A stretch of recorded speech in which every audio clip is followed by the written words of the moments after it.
आज भी हमारे पूज्य तटीय स्थान वाले महाराज जी, स्वामी जी की परंपरा में उनका इतना स्नेह प्राप्त होता है। हर कथा में प्रथम दिन तटीय स्थान से, चाहे पूरे भारत में कहीं कथा हो, तटीय स्थान से प्रथम दिन प्रसाद आता है व्यास मंच पे।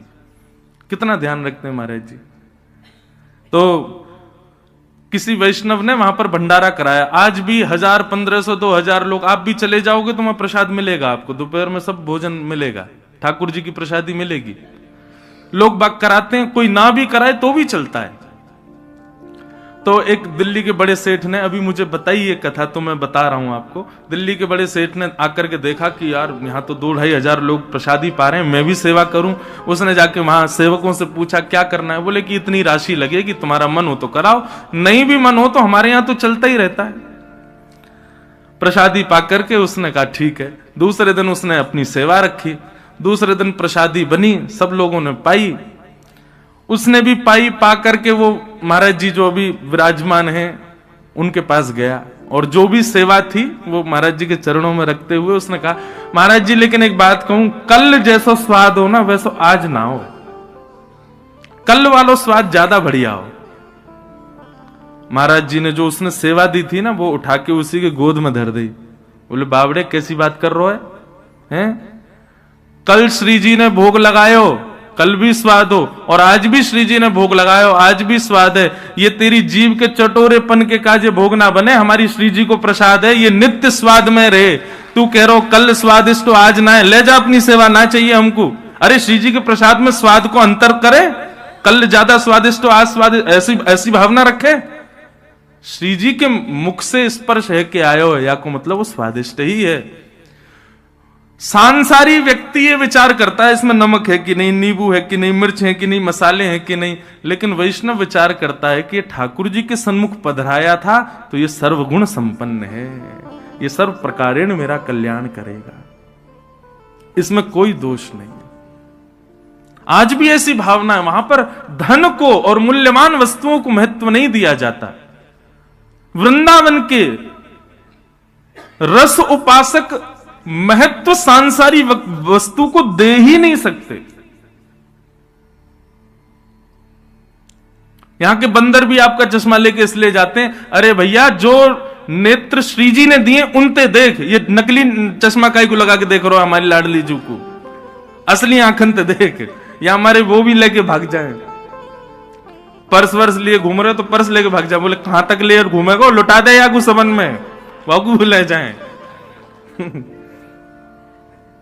वृंदावन के रस को समझो भैया, यहां भौतिक मूल्य, भौतिक वस्तु का कोई मूल्य नहीं है, यहां तो भाव का मूल्य है, यहां भाव मूल्यवान है। नंद बाबा लुटा रहे हैं और सब ब्रजवासी लूट करके ब्रजवासी भी लुटा रहे हैं। इतना आनंद है रहे हो है, सब नाच रहे हैं, गा रहे हैं। हमारे पूज्य पिताजी सुनाते हैं, एक 80 वर्ष की मैया अपने घर से निकल के आई बिना दांत वाली, और वहां आकर के देखी महाराज माखन के गोला बना बना के लुटाए जा रहे हैं, एक दूसरे पे मारे जा रहे हैं। वहां आकर के पूछी, अरे भैया जे कहा भयो है, हमारे वृंदावन में यो ना के क्या हुआ है, क्योंकि कहा भयो है। जैसी मैया ने आके पूछी ये कहा भयो है, इतने में एक ब्रजवासी ने माखन को गोला बना के वही मैया के मोड़े मारो, बिना दातन के सटक से भीतर चलोगो, मैया के पेट में चलोगो, चीकनो मोह है गयो, मैया जीभ ते चाटन लगी। बोले अब तो बताए थे कहा भयो, बोले मैया तेरो मुंह चीकनो है गयो, मीठो है गयो, पेट भर गो, अब उन्हें पता चली कहा भयो, अरे भैया हमारे नंद बाबा के लाला भयो है। मैया तो वही नाचन लगी, नाचते नाचते बोली ऐसे लाला रोज ही होए करे भैया, ऐसे लाला तो रोज ही होए हमारे ब्रज में। इतना आनंद पूरे ब्रजमंडल में है रहे हो भैया, सब नाच रहे हैं, सब गा रहे हैं, ऐसा आनंद, ऐसी धूम पूरे ब्रजमंडल में बची है, सब नाच रहे हैं, सब गा रहे हैं, सब आनंद मना रहे हैं। वह नंदोत्सव की भैया केवल हम सुगंध मात्र ले सकें, वाह को अनुभव करना तो बहुत दूर की बात है। हमारे ब्रज में बंधुओं कई उपासक तो नंदोत्सव के ही हैं, जैसे हमारे पंडित श्री गया प्रसाद जी महाराज, गोवर्धन वारे बाबा, शास्त्री जी, वे नंदोत्सव के बड़े प्रेमी थे। कहीं भी नंदोत्सव होता था ना, तो वो अपनी कुटिया में ही बढ़िया सुंदर सामग्री, लड्डू, मोहनथाल आदि खुद ही लुटाने लग जाते, बंदरन को लुटा देते, कोई को भी पधरा देते। पतो चल जाती गोवर्धन में कहीं कथा है रही है और आज चौथा दिन है, वहां पे नंदोत्सव है रो है, सो बाबा अपनी कुटिया को सजाते कि आज नंदोत्सव है रो है। इतना नंदोत्सव से प्रेम करते थे बाबा। तो ऐसे हमारे ब्रज में कई उपासक हैं, वो आज भी नंदोत्सव पतो चल जाए कथा में नंदोत्सव है, आज भी इतना स्नेह करें, ऐसे आनंद में भर जाएं, ऐसा भाव उनको आ जाए कि हम ही ब्रजवासी हैं, वह नंदोत्सव को उत्सव मना रहे हैं। पूरे ब्रजमंडल में आनंद भयो। नंद बाबा ने खूब लुटायो। ढाणी को आयो, ढाणी के को नंद बाबा ने खूब प्रदान कियो। मेरे मन आनंद भयो, ब्रजराज ही याचन आयो, अपने अपने मन को मतो, कह परिवार सुनायो। ढाणी को आज नंद बाबा के यहां आयो है। ये ढाणी को कौन है भैया? बोले जे कछु ना करें, केवल अपने यजमान के काजे नित्य पूजा करें कि हमारे यजमान को मंगल हो, हमारे यजमान के घर कछु आनंद हो, हमारे यजमान के यहाँ सब मंगल ही मंगल हो। इनको केवल यही काम है। और जब भी कोई आनंद को उत्सव होवे घर पे, तो यजमान इनको बुला के खूब सारी दक्षिणा दें। पर नंद बाबा के ढाणी के का एक वैचित्र कि आज 80 वर्ष है गए, लेकिन नंद बाबा के ढाणी के को कछु मांगवे को अवसर ही नहीं मिलो। क्यों? नंद बाबा के यहाँ कछु आनंद भयो ही ना है। फिर भी नंद बाबा वाक को विचार करके कछु ना कछु वाके घर भेजते रहे, लेकिन वहां से वाकु सुख ना मिले। वाकु यही लगे कि भैया नंद बाबा के कछु लाला होए, कछु उत्सव होए, तब मैं मांगवे जाऊं, अधिकार से मांगवे जाऊं। 80 वर्ष से प्रतीक्षा कर रहा है, रोज सूर्य को प्रणाम करे, देवतान को प्रणाम करे, यमुना मैया से प्रार्थना करे, हमारे नंद बाबा के घर एक लाला भेज दो, कोई संतान भेज दो, कछु आनंद कराओ, तो मैं मांगवे जाऊं आशीष देके। आज ढाणी के कुछ जैसे पता चली नंद बाबा के घर लाला भयो है, ओ हो महाराज, पहले तो मूर्छित है गए हो, सुन करके इतना आनंद भयो कि मूर्छा में चलो गो, लेकिन बाद में होश में आयो तो दौड़ो दौड़ो नंद भवन पे आयो है। नंद बाबा ने जैसे ही ढाणी के को देखो, आप सबन को समझ आ रही है ना ब्रज भाषा, कोई दिक्कत तो ना है ना? तो जैसे ही ढाणी के को आयो, नंद बाबा ने भी दौड़ करके बाकू हृदय से लगायो। नंद बाबा बोले, अरे ढाणी के, मेरे अकेले की तपस्या ना 80 वर्ष की तेरी तपस्या है भैया, तू प्रतीक्षा कर रो, आज तेरे मन की है गई है, अब तू बता, आज चूकियो मत, आज चूकियो मत, 80 वर्ष की पूरी कसर निकाल ले, सब मांग ले, जो तेरे मन में हो तू मांग ले आज मुझसे। ये बात आप लिख लीजिए बंधुओं कि ठाकुर जी पधारेंगे तो संग्रह की स्थिति नहीं रहेगी। नंद बाबा का बस नहीं चलना, नहीं तो स्वयं को लुटाते हैं। नंद बाबा बोले मांग का चाहिए। अब ये ढाणी के को प्रसंग ब्रज भाषा में इतना प्यारो प्रसंग है, पूज्य पिताजी बहुत भाव से गाते हैं।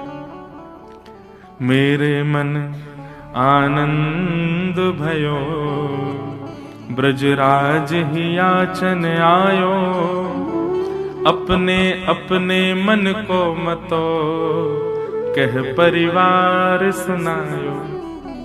मैं आज आपके पास जब मांगवे आने लगो तो मेरे परिवार के लोगों ने पूछी कहां जा रहे हो, मैंने कि अरे नंद बाबा के लाला भयो है, मेरी अम्मा नाचन लगी, मेरे बालक नाचन लगे, मेरी घरवारी नाचन लगी, सब पूरे घर में सब नृत्य करने लगे। बोले भैया आज हमारे यजमान के घर लाला भयो है। सबन ने अपनी अपने भाव रखे, कछु कछु मांगो है, मैं आपकी आज्ञा हो तो बताऊं। नंद बाबा बोले हाँ बता, कहा चाहिए? बोले तेरे तात कहो समझाए राय सो, जाए आशीषा दीजे। मेरे बड़े भैया ने कहिए कि भैया नंद बाबा के लाला को मेरी तरफ से आशीर्वाद दियो और बधाई में मेरे काजे कहा लाएगो? बोले कहा लाऊं? बोले 200 भैंस दूध मन मन की मेरे काजे लीजो। 200 भैंस लेके आई और कैसी भैंस? बोले एक भैंस के नीचे 1 मन दूध हो, मतलब एक भैंस 1 मन दूध देती हो।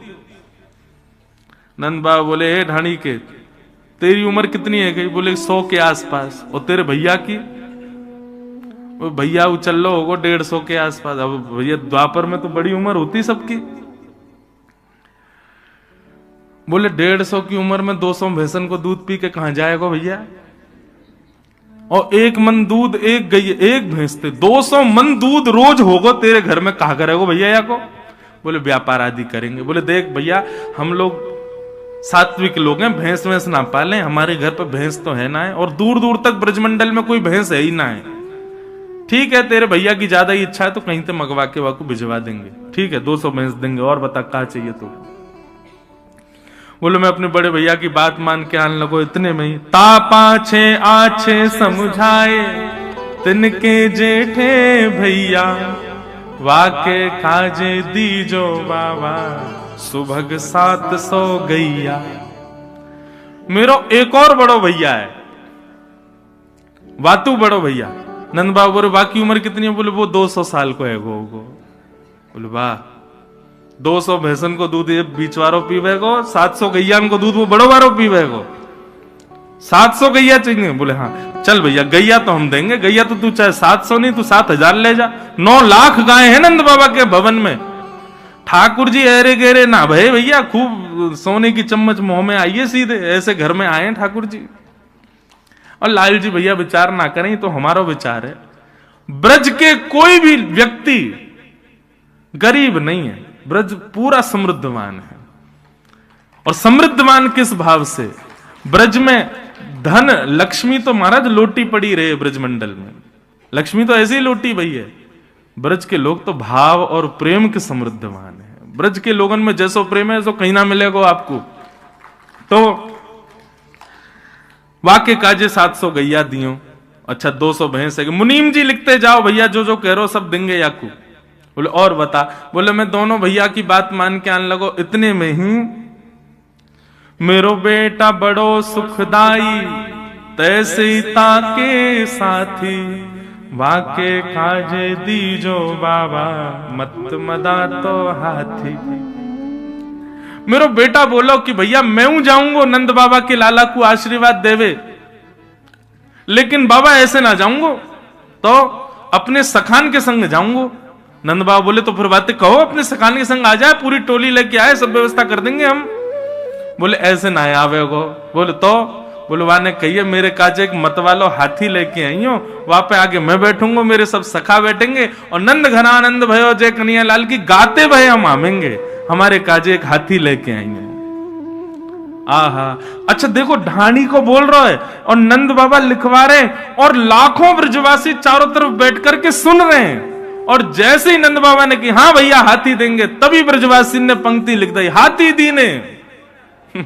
अभी घोड़ा तो आवेंगे आगे, रुको। ये जो नंद घरानंद भयो जय कन्हैया लाल की, ये सब गा ही रहे हैं। जैसे जैसे जैसे 200 भैंस नहीं, सब गाने लगे नंद घरानंद भयो जय कन्हैया लाल की जय हो, नंद बाबा की खूब दान कर रहे हैं। गैया दई, भैंस दई, और हाथी दियो। बोले और बताओ और क्या चाहिए? आज का व्यक्ति इतना दान कर सकता है? इतने में डर जाएगा, भैया रुक जा, कोई हम पे लॉटरी थोड़ी लगी है जो लूट के ले जाएगा। लेकिन नंद बाबा कह रहे तू बोल तो जा, बस चुप मत होइयो, रुकियो मत, बोल और बता क्या चाहिए। बोले मैं बड़े बेटा की बात मान के आने लगो। इतने में मेरा छोटो बेटा आ गया, और छोटे बेटा ने कहा कही, बोले छोटो सुत चंचल अति मेरो, छोटो सुत चंचल अति मेरो, लाड़ चाव को जोड़ा, वाके काजे दीजो बाबा 10 है राशि घोड़ा। अब गाओ हाथी दीने घोड़ा दीने। अब अगली के काजे रुको, आगे देंगे। हाथी दिए, घोड़ा दिए, गैया दई, भैंस दई, 10 है राशि घोड़ा। मत वाले, आनंद वाले और बढ़िया दौड़वे वाले घोड़ा, 10 घोड़ा दियो। नंद बाबा बोले देंगे भैया, हाथी देंगे, घोड़ा देंगे, सब देंगे, और बता और क्या चाहिए? बोले मैं छोटे बेटा की बात मान के आने लगो, इतने में बड़े बेटा को अभी भी ब्याह भयो मेरे को। मेरी बहू आ गई घूंघट करके और कहा बोली, बेटा बधू लाज तजमो सो घूंघट मुख दे बोली। मेरे बेटा की बहू आई और आकर के मुंह से बोली, ससुर जी, पिताजी, मेरे पिताजी ने आपके लाला से मेरो ब्याह यामारे कियो क्योंकि आप नंद बाबा के ढांडी के हो। सबन ने यही कही मुंह से आके, अरे भैया नंद बाबा यजमान है या के घर में ब्याह कर ले, खूब आनंद में रहेगी, खूब सुख समृद्धि रहेगी, नंद बाबा खूब दान करेंगे। लेकिन आज इतने वर्ष मेरे ब्याह को हुए गए, आज तक कोई दान मुंह को दिखो ना है। आज नंद बाबा के लाला भयो है, पिताजी मेरे काजे कहा लाओगे? बोले बता बेटी तो को कहा चाहिए? बोले मेरी तरफ से लाला को खूब स्नेह करियो और नंद बाबा से जाके कहियो मैं उनकी भी बहू हूं, या मारे नख सिकसों गहनों सब ले हो, तीहर से ती चोली। पैर के अंगूठा से लेके सिर तक जितने गहने हूं मैं एक स्त्री के, वो सब गहने बनवा करके मेरे काजे लाई हूं। नंद बाबा के नेत्र सजल हो गए। अरे ढाणी के, तेरी बहू तो हमारी बहू है। मुनीम जी, सुनार को बोलो जावेगो और जाके बहू को पूरा नाप लेके आवेगो और जैसो वाकू प्रिय हो वैसे वाके काजे गहने भिजवाओ। ब्रजवासियों के नेत्रों में अश्रु आ रहे हैं कि आज नंद बाबा कितने प्रसन्न हैं। अच्छा, कई बार क्या होता है बंधुओं कि कई घरों में पुरुष ज्यादा उदार मना होते हैं तो पत्नी हाथ बस अब ठीक है इतना ही करो, अब कहां इतना लुटा रहे हो। लेकिन यहां पर यशोदा जी ऐसी नहीं है। अभी सुनना आगे क्या हुआ। बहू की बात मान करके मैं जैसे ही आगे आने लगो, इतने में कहा भयो, बोले मैं बेटान की बात, बहू की बात, भैयान की बात मान के आने लगो। इतने में एक इकलौती बेटी है मेरी, बेटी एक लाडली मेरी, चलत आए भाई ठाड़ी और कहा बोली, पिताजी मैं हूं चलूंगी आपके संग। मैंने की चल लाली तू भी चल। बोले ना ऐसे नहीं जाऊंगी तो। बोले सहित कहार पालकी ले हूं सोजो भरियो गाड़ी। नंद बाबा ते जाके बोलो सुंदर सी सोने की पालकी बनवावेंगे, 4 कहार उठावे वारे वाके सहित पालकियां भेजेंगे, तब मैं सज धज के पालकी में बैठ के तब जाऊंगी लाला से मिलवे। और वो पालकी सदा मेरे पास ही रहेगी, 4 कहार भी यही रहेंगे। ऐसा दान मांग के आएंगे। नंद बाबा बोले देंगे भैया, पालकी तुरंत निकलवाओ। एक सुंदर पालकी तैयार करी, 4 कहार तैयार, वो जाओ ढाणी के घर और या की लाली को बढ़िया लेके आओ, सब प्रेम से हमारे लाला को आशीष देवे आवेगी। तब ब्रजवासियों ने कहा पालकी दीनी, हाथी दीने, घोड़ा दीने और दीनी पालकी, पालकी प्रदान करी। अच्छा लाला और बता, और कोई रह तो ना गया तेरे घर में? बोले हाँ एक रह गया। बोले कौन? मेरी अम्मा, मेरी मैया। नंद बाबा बोले अभी बैठी है तेरी मैया? तू 100 वर्ष को, तेरो भैया 150, बड़ो भैया 200 वर्ष को, मैया कितने साल की होगी? बोले मैया तो अभी 400 वर्ष की है गई होगी। वाह, बिना दांत वाली मेरी मैया आई और आकर के मुंह से कहा बोली, माता कहो दही धर आगे, सुन बेटा मेरी सीख। मेरी मैया ने मेरे आगे दही को एक मटका धर दिया और मोते बोली मेरी बात सुन के जा। 80 बरस बाद आज नंद बाबा के यहाँ लाला भयो है, ऐसो दान मांगियो नंद सो, हम बहुरे न मांगे भीख। ऐसो मांग के आइयो, ऐसो मांग के आइयो कि जीवन में फिर कभी हमको मांगनो ना पड़े, नंद बाबा से कभी कछु कहनी ना पड़े।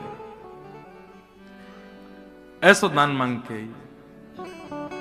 नंद बाबा बोले अरे भैया तेरी मैया की बात हम निश्चित मानेंगे, सब चीज दुगनी दुगनी करके देंगे। 200 नहीं 400 भैंस देंगे, 700 नहीं 1400 गैया देंगे, 1 नहीं 2 पालकी देंगे, 1 नहीं 2 हाथी देंगे, 10 नहीं 20 घोड़ा देंगे, सब चीज दुगनी दुगनी देंगे तो को। और कोई रह तो ना गए? इतने में ढाणी को बोला हाँ हाँ सबन की बात है गई। इतने में यशोदा मैया बोली पीछे से, नहीं अभी एक रह गई है, तेरे बेटान की बात सुन लई, तेरे भैयान की बात सुन लई, तेरी लाली की बात सुन लई, बहू की बात सुन लई, मैया की बात सुन लई, तेरी घरवारी माने कछु ना मांगो। घरवारी को नाम सुनते ढाणी के नेत्र सजल हो। यशोदा मैया बोली एक सामग्री नहीं मिलेगी, पहले जे बता कि ढांडन ने कहा मांगो है, वानू तो कछु मांगो होगो। और ढाणिन की बात कहते हुए हृदय भर आया ढाणी का। उसने क्या मांगा? तब बोली मेरी घरवारी, नीके नीके जइयो। मैं सबन की बात मान करके जब अपने घर से बाहर निकल गए हो ना, तब मेरी घरवारी आई और आकर के मेरा हाथ पकड़ो और मुझसे कहा, बोली मैं 1 घंटा से देख रही हूं कोई 200 भैंस, 700 गैया, 2 हाथी, पालकी और सिर से पैर तक पूरे गहने, और जन कहा मांग रहे हैं। अरे नंद बाबा के लाला भयो है, कोई कुबेर को खजानो ना भयो जो इतनो मांग के आओगे उनसे। मेरी बात मानियो, नंद बाबा यदि थोड़ो दें बहुत कर मानो, पर लाज राख घर आई। यदि नंद बाबा एक तुलसी पत्र हाथ में धर दें तो वाकू भी पूरा संसार मान करके सिर से लगा करके घर आइयो, हमारी लाज रख करके आइयो, कुछ ज्यादा कहने की आवश्यकता नहीं है। ये बात सुनते ही नंद बाबा और यशोदा मैया दोनों के नेत्र सजल हो गए। ढाणी के को हृदय से लगा लिया नंद बाबा ने। ऐसो प्रेम, ऐसो स्नेह, ये ब्रजवासी हैं भैया।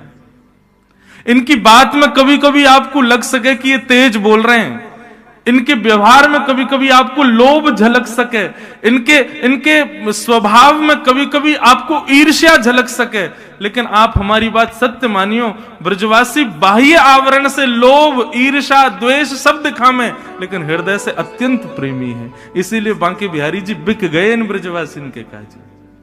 ये व्यवहार में ऐसा कर सकें कि आपको लगे कि ये क्रोधी हैं, ये लोभी हैं, ये द्वेषी हैं, ये ऐसे बोल रहे हैं, ये अल्हड़ हैं, लेकिन हृदय से प्रेम को अगाध समुद्र है ब्रजवासी को।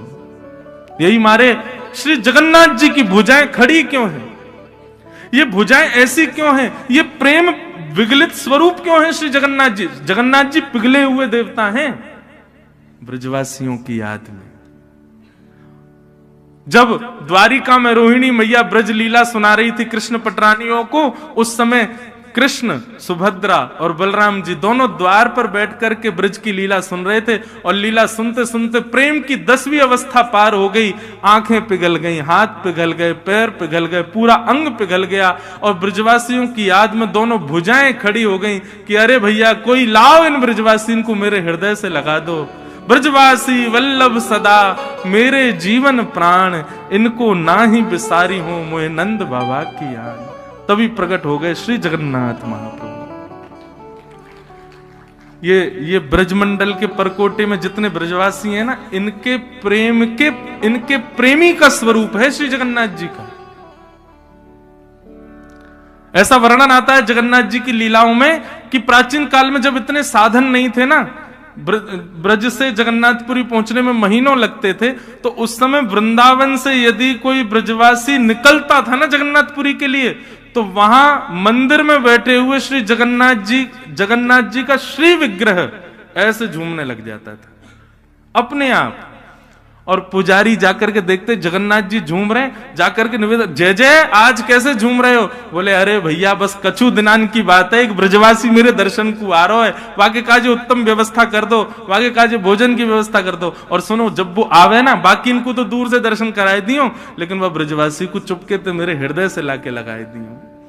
मेरे हृदय की ताप तभी बुझे जब ब्रजवासी मुंह को हृदय से लगाए। ये परब्रह्म परमात्मा जगदीश्वर त्रिलोकी नाथ के शब्द हैं ब्रजवासियों के लिए।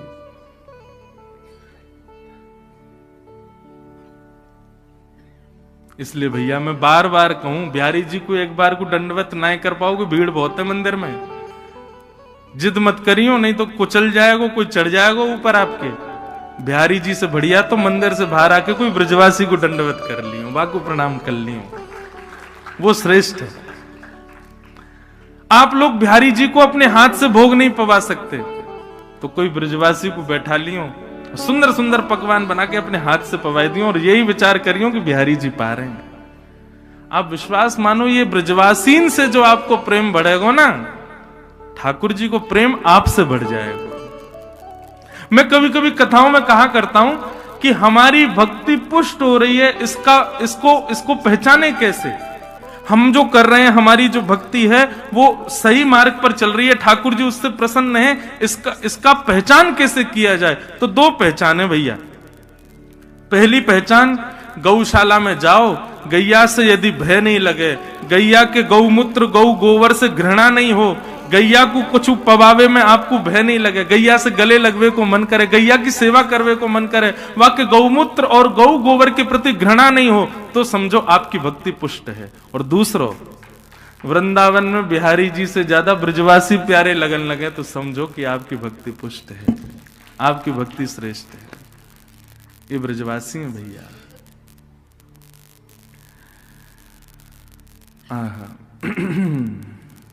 तो ऐसे नंद बाबा ने दान कियो और ढाणी के लेकर के वाकू गए। बोले नंद के लाला की। पूरे ब्रजमंडल में 1 वर्ष तक नंदोत्सव मनता रहा, 1 वर्ष तक सब नाचते गाते रहे। इसी बीच जैसे ही ठाकुर जी 6 दिन के भये, तो कंस के द्वारा भेजी गई एक राक्षसी आई जिसका नाम है पूतना। पूतना कुरूपणी है, लेकिन महाराज कंस की अति प्रिय है। कंस ने जब ये बात कही कि मेरे शत्रु ने ब्रजमंडल में जन्म ले लिया, तो पूतना ने कहा महाराज मुझे सेवा दो, मैं जाऊं और जाकर के आपके शत्रु का वध करूं। कंस ने कही कि आपको रूप इतना भयावह है, सब देख के भाग जाएंगे, और बालकन को आप मारना चाह रही हो, कैसे संभव होगा? पूतना ने अपनी राक्षसी विद्या से अपने रूप को बदल लिया और कहा मैं रूप बदल करके जाऊंगी, अति सुंदर बन के जाऊंगी, अति सुंदर बन के जाऊंगी। और पूतना रूप बदल करके अति सुंदरी बन करके ठाकुर जी के दर्शन को जा रही है, ठाकुर जी को मारवे जा रही है।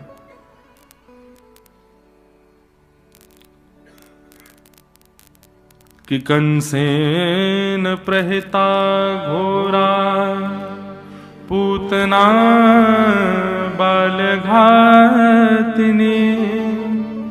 शिशुंश्च चार निघ्नन्ति पुरुग्राम ब्रजादिषु।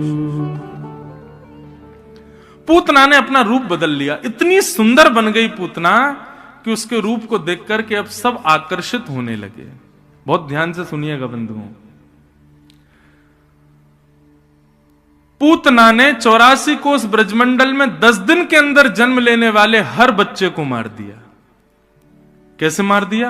बोले उसके रूप को देख करके सबको लगता था अच्छे घर की होगी, सुंदर है, अच्छे वस्त्र पहन के आई है, अच्छी होगी, और सबने उसको स्वीकार किया और घरों में जाती, बालकों को खिलाने की भावना से अपने पयोधर का पान कराती, विष पीते ही बालक मर जाते। व्यक्ति का स्वभाव है बंधुओं कि हम लोग स्वरूप पर बहुत जल्दी रीझते हैं। स्वरूप और वस्त्र ये हमारे आकर्षण के केंद्र हो चुके हैं। आध्यात्म सिखाता है कि किसी के स्वरूप और आवरण पर ज्यादा आकृष्ट मत होइए। उसको परखने के लिए सबसे पहले उसके हृदय को देखिए, स्वभाव कैसा है। मैं तो स्पष्ट कहता हूं कथा में, किसी व्यक्ति को पहचानने 3 चीजों पर नजर डाल दें। देखो अब किसी की परीक्षा लोगे तो निश्चित परीक्षा भाव से जाओगे तो वो अच्छा ही बनेगा आपके आगे। इसलिए 3 चीजों का ध्यान रखना। सबसे पहले उसकी आंखें देखना, नेत्रम। यदि नेत्र बहुत चपल हैं, चपल बोले तो बहुत मटकते हैं, कभी इधर कभी उधर कभी इधर इधर ऊपर नीचे, ऐसे बार बार भौएं मटकती हैं, नेत्र मटकते हैं, समझ जाना कि इसमें थोड़ी चतुराई है। नेत्रम। दूसरा परिचय है उसकी वाणी, वक्त्रम। शब्दों का चयन देखिएगा, सुनिएगा क्या बोलता है, किन शब्दों का प्रयोग करता है। उन शब्दों से पता चल जाएगा कि व्यक्ति कैसा है। और तीसरा उसके विकार। वो जब बैठता है तो बैठता कैसे, चलता है तो चलता कैसे है, लेटता है तो लेटने की प्रक्रिया क्या है, खाता है तो मुंह कैसे चलाता है। अब ये सब अटपटे लगेंगी बातें, लेकिन भैया देखो, अगर सद संबंधी चाहिए तो इन 3 चीजों का विचार करो। नेत्रम वक्त्रम विकारेण, इन 3 चीजों पर ध्यान रखो। नेत्र गंभीर हैं, नेत्र स्थिर हैं, तो निश्चित है कि इसका हृदय भी स्थिर है। बहुजल्पिक नहीं है, कम बोलता है, अल्प शब्दों में ही अपनी बात रखता है, तो निश्चित है कि यह संबंध बनाने योग्य है। उसकी चाल चलन उठना बैठना सब सम है, समत्व है, सब में ज्यादा जैसे कई लोग सोफा पे भी बैठते हैं तो बड़े विचित्र बैठते हैं। एक महाराज मैं कहां तक कहूं, कथा भी सुनते हैं कई लोग तो ऐसे पढ़ के सुनते हैं, ऐसे पढ़ के सुनेंगे महाराज की जैसे लाट साहब बैठे हैं सामने। कई लोग घरों में भी ऐसे सोते हैं, ऐसे बैठते हैं, विचित्र उनकी स्थिति होती है। निश्चित है कि ये इन तीनों में यदि दोष है तो व्यक्ति में दोष होगा। इन तीनों पर विचार करो। पर हम लोग क्या करते हैं, हम तीनों पर विचार नहीं करते, हम केवल रूप देखते हैं और वस्त्र देख लेते हैं कि हाँ ये अच्छे हैं तो ये अच्छा ही होगा। हमारे वृंदावन में जाओ, हरिदासी परंपरा, हरिवंशी परंपरा के वैष्णवों को देखो, महाराज 2 जोड़ी वस्त्र उसी में ही पूरा जीवन निकाल लें। चंदन के पूरे मुंह पर ऐसे आप लोग क्रीम लगाओ, वो ऐसे पूरे चंदन ब्रजरज पूरे मुंह पे लगाए घूमते हैं, हाथ में नाम जप माला होगी। अच्छा, कई वैष्णव बड़े सुंदर बन के घूमते हैं। मैं थोड़ा कभी कभी बोल जाता हूं ज्यादा, लेकिन मुझे ऐसा लगता है वृंदावन में श्रृंगार का अधिकार केवल श्याम सुंदर और किशोरी जी का है। हमको तो सामान्य रहना चाहिए, हमको तो सहज रहना चाहिए। आप कहोगे महाराज जी श्रृंगार आप ही कहते हो, जिन भेषा मारो सांवरो रीझे में सोही भेष धरूंगी। अरे मतलब मीराबाई कह रही हैं ऐसे सहज बन के रहो, ऐसे सरल बन के रहो कि तुमको अपना श्रृंगार खुद ना करना पड़े। एक दिन श्याम सुंदर तुम्हारा श्रृंगार करवे आमे, किसी दिन लाल जी आमे। कुम्मन दास जी का एक पद है, बहुत सुंदर पद है। तू है सखी बड़ भाग बड़ी, नंदलाल तेरे घर आवत है। तू है सखी बड़, गाँव सब लोग ऐसी सखी बनो कि लाल जी घर आवे श्रृंगार करवे।